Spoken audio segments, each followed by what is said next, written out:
పల్నాడు జిల్లా నర్సరావుపేటలో సాయి సాధన chit fund company వ్యవహారంలో పోలీసుల విచారణ కొనసాగుతోంది. ఈ రోజు బాధితులంతా సమావేశమయ్యారు. భవిష్యత్తు కార్యాచరణపై చర్చించేందుకు సమావేశం ఏర్పాటు చేసుకున్నారు. కొద్ది రోజులుగా సాయి సాధన చిట్ ఫండ్ మోసాలపై విచారణ జరుగుతోంది.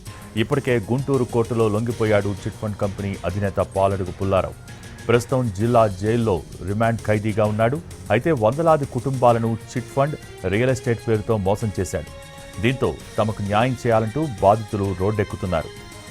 ప్రస్తుతం పల్నాడు జిల్లా నర్సరావుపేటలో సాయి సాధన చిట్ ఫండ్ కంపెనీ వ్యవహారంలో పోలీసుల విచారణ కొనసాగుతోంది. దీనికి సంబంధించి లేటెస్ట్ అప్డేట్స్ మా ప్రతినిధి కృష్ణ లైవ్ ద్వారా అందించేందుకు సిద్ధంగా ఉన్నారు. Krishna, over to you. Thank you Bhogi. Sai Sadhana chit fund అనే కంపెనీ పల్నాడు జిల్లాలో ఇప్పుడు తీవ్ర చర్చనీయాంశమైంది. ఎందుకంటే దాదాపుగా 100 కోట్లకు పైగా 150 కోట్లు అని చెప్తా ఉన్నారు. 150 కోట్ల వరకు ఉంటుంది ఈ చీటింగ్ వ్యవహారం మొత్తం కూడా. ఇదంతా బాధితులు తాము కష్టపడి సంపాదించుకున్న డబ్బును దాంట్లో చిట్ ఫండ్ కంపెనీ చిట్స్ పేరుతో పెట్టుబడి పెడితే ఇప్పుడు ఐపీ పెట్టే దూరంలో ఉన్నారు, మొత్తం కూడా ఎగ్గొట్టే పరిస్థితిలో ఉన్నారనేది బాధితులు చెప్తున్నమాట.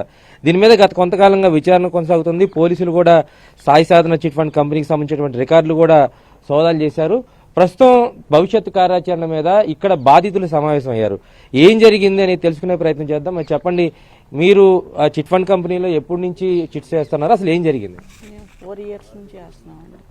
4 ఇయర్స్ నుంచి చేస్తున్నాము. చిట్టు పాడాము. మేము ఇల్లు కట్టుకోవాలని దానికోసం అక్కడే ఉంచామండి.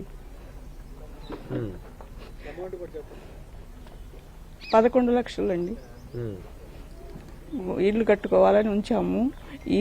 ఈ మాఘమాసం దాటిన తర్వాత ఇస్తానన్నారు. ఇక అంతలోకి ఇలాగ గొడవలు అవుతున్నాయంటే నేను ఇవాళ వచ్చాను ఫోన్లో చూసి. సరే, అసలు ఇప్పుడు మీరు ఈ సమావేశం పెట్టడానికి కారణం ఏంటండి? అందరికీ అతను దగ్గర ఉన్న ఆస్తులు రికవరీ చేసి అందరికి సమానంగా న్యాయం చేయాలని, ఏదో కొంతమంది చేతుల్లోకి పోవద్దని మా ఉద్దేశం. వచ్చిన ఆస్తిని అందరం పంచుకోవడానికి సిద్ధంగా ఉన్నాం. ఎంతమంది బాధితులు ఉన్నారు మీరు? అసలు ఏం జరిగింది? 500-600 మంది బాధితులు ఉన్నాం టోటల్ గా. ఆస్తులు అయితే తను మా దగ్గర ఉన్నాయి. ఒక 90 కోట్లు కానీ చూయించాడు ఒక లిస్ట్ ఇచ్చి. ఆ లిస్టు ప్రకారం రికవరీ చేసి మాకు న్యాయం చేయాలని కోరుకుంటున్నాం. అంటే చిట్స్ ఎప్పటి నుంచి వేస్తా ఉన్నారు మీరు? ఇప్పుడు అతను చిట్స్ 22 ఇయర్స్ నుంచి నడుపుతున్నాడు. మేము 33 ఇయర్స్ నుంచి నడుపుతున్నాం. కానీ మేము కూడా ఆడ బాధితుల్లాగా చేరాల్సి వచ్చింది. అతని నమ్మకంతో, అతను చేసిన నమ్మకంతో అందరం పడ్డాం. అది మీరు చెప్పండి, అసలు ఈ బాధితులందరూ ఇంత పెద్ద సంఖ్యలో ఉన్నారు. చీటింగ్ అంటే ఎట్లా జరిగింది అనుకుంటున్నారు? ఇప్పుడు ఇక్కడ వచ్చిన సభ్యులందరూ కూడా పుల్లారావుకి బాగా ఆత్మీయులే. అందరూ 25-30 ఏళ్ల నుంచి ఆయనతో స్నేహంగా ఉండి తిరిగినోళ్లే. వీళ్ళందరూ ఏంటంటే నమ్మకంతో ఆయన కొంత డబ్బులు ఇవ్వటం, ఆ డబ్బుల మీద వచ్చే వడ్డీని చిట్లుగా సబ్స్క్రిప్షన్ చేయటం, చిట్టు మెచ్యూర్ అయిన తర్వాత కూడా మరలా అక్కడే డిపాజిట్ చేయటం. ఆ విధంగా మొత్తం నమ్మకం కలిగించి చివరికి మరి టర్న్ ఓవర్ చేయలేక చిట్ ఫండ్ కంపెనీకి సంబంధించినటువంటి అంటే చిట్స్ వేసిన బాధితులంతా కూడా తాము కష్టపడి ఏదో ఒక అవసరానికి, ఒక ఇల్లు అవసరానికో ఇతరత్ర ఏదో ఒక అవసరానికి ఉపయోగపడితే డబ్బులు చిట్స్ వేశారు.